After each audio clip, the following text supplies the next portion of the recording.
Can say anything I want? Yes. You can say anything that you want. Okay, good. All right then. Okay, so some of my drawings were photographed by someone who had Kirlian photography, which is the photography that measures auras and can see energy fields around plants. Like this probably has a beautiful energy field now, probably about that big actually. So some of my drawings were photographed and he could see that they had an energy field around them. Anything, any object, anything material had the aura? Anything living like this would have an energy field to it. For example, the table had the aura or no? Well, that's a matter for discussion because probably to a very small degree, probably everything has some energy to it. This is just very slow. Very slow. Not moving much right now. Rocks might even, well, crystals of course have an energy field to them, but rocks probably have an energy field to them. They just move really slowly. So, in other words, you are a teacher for psychics. Yes, yes, and as a matter of fact, I have an ongoing class for psychic development. How a person can to develop a little bit? How can they develop their psychic development? Meditate.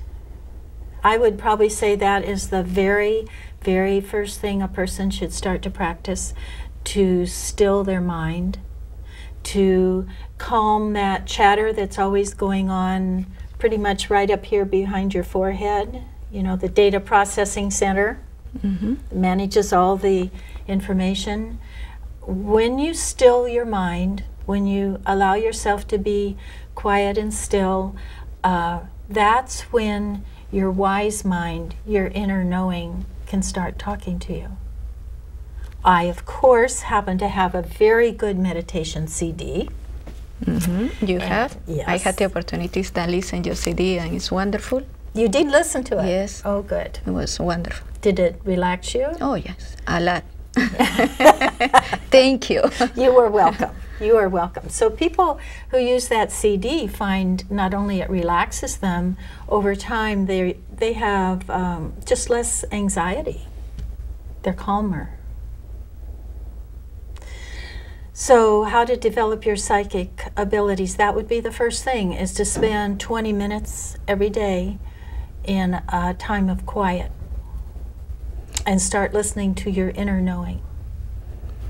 Based on your experience, Catherine, who had this psychic ability? Everybody? A few? Oh, that's a good, yes. Everybody is wired for it. We're born with so many abilities we aren't even aware of. And the psychic ability is as natural as speaking, it's as natural as breathing. It's just something that our culture doesn't recognize. Our culture, our education, all the training we grew up with is used to thinking that something is only real if you can see it with these two eyes and you can measure it. But there's a whole world out there of unseen energy that we are created to be able to perceive that and use it and work with it. So to answer your question, everybody is psychic. Some people, that ability is probably sleeping. Some people may have put it away on purpose if they were made fun of or if it was not accepted as they grew up. But it's there in each person. It's part of who we are. And I bet your viewers could share some examples of times when they got a hunch that turned out to be true, or times when the phone rang and they knew who it was before the phone rang. or a dream that gave them information that was very helpful. All those are aspects of psychic ability. In your opinion, why everybody must to develop the psychic ability? Why would it be a good thing to do that? And the reason why everybody must develop this? Or you don't recommend that everybody develop this path? I think everybody needs to follow their own path and their own calling. And if you find psychic development interesting, that means your soul, your spirit is guiding you to do that. I believe your higher self guides you through what you find interesting and where your enthusiasm goes. So if you're curious about what I'm saying right now, then probably, yes, go ahead and develop it. The benefit to developing your psychic ability and your intuition is that you learn how to get your own guidance, your own information, your own truth. And one of my passions is for everybody to know how to access that, so that you don't have to trust what someone else says, because other people may have their own agenda, or they may be talking through their own filters, or they may actually be, dare I say, misinformed. Mm-hmm. What is the first thing that you teach to one of your students? What is the main thing I teach to my students? Well, that's a good question. I teach my students to listen to their higher self, always.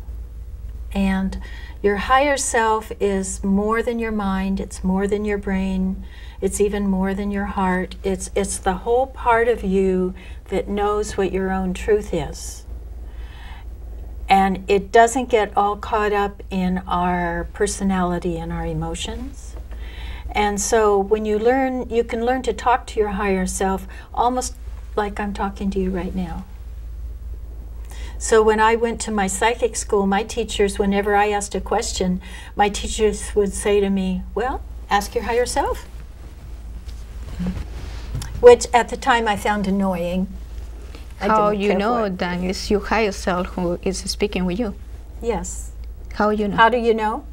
Well, in my classes, I teach people a couple things. One is there's an area in the center of your head where you can learn to hold your attention.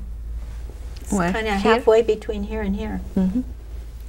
Rather than up here. And how you do that? Pardon me? How you do this? You concentrate in this area? It's a feeling. Yeah, you think about halfway between here and halfway between here and here. And you think about that, it's right in the center of your head.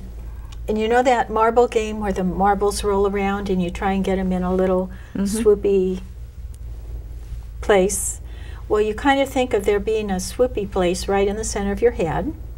You think of your center of attention as being a little ball of light, and you roll it back in there. It's easier if you close your eyes. So you use visualization? Yes.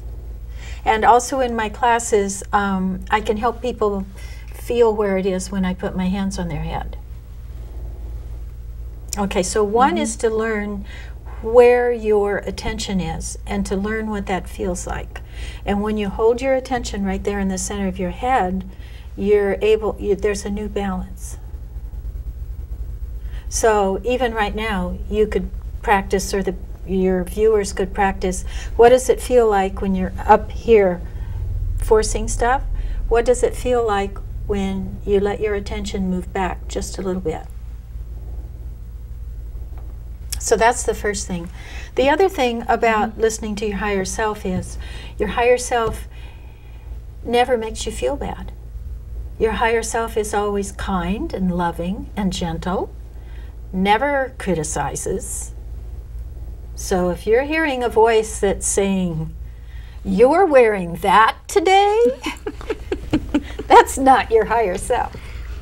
That may be a relative's voice from the past or something. But what happens if you hear a voice and say, "Darling, you look great today"? Is your higher self or Well, it might be your higher self. It might be